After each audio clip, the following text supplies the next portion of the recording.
Τάκη. Ναι, δεν είπες, αφού είπες είναι. Εδώ να πέεις, να προδώσεις, εδώ στο τέλος τώρα, θα πας εκεί, μπροστά πάνε, μπροστά, εδώ δεν μπορεί να πέεις. Δεν μπορεί να πάνε για να πέεις. Άιντε.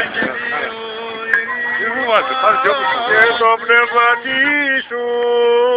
Και εκ του κατά Ματθαίον Αγίου Ευαγγελίου του ανάγνωσμα πρόσκομε. Δόξα Συ Κύριε, δόξα Συ.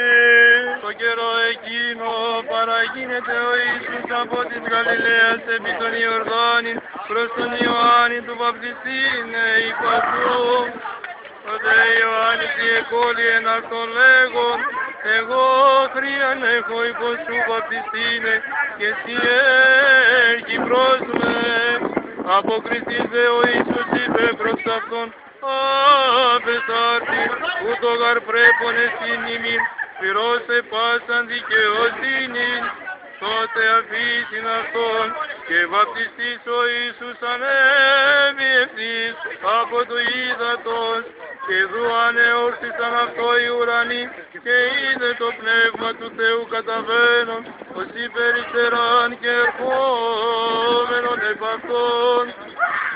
Και ειδού φωνή εκ των ουρανών λέγουσα, ούτως εστιν ο Υιός μου ο αγαπητός, ενώ ευάγγισα.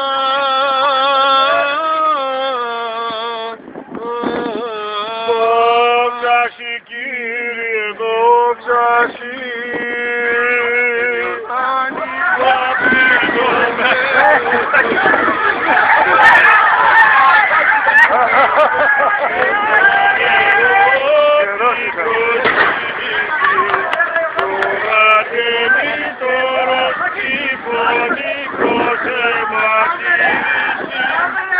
Αγαπητός Θεός,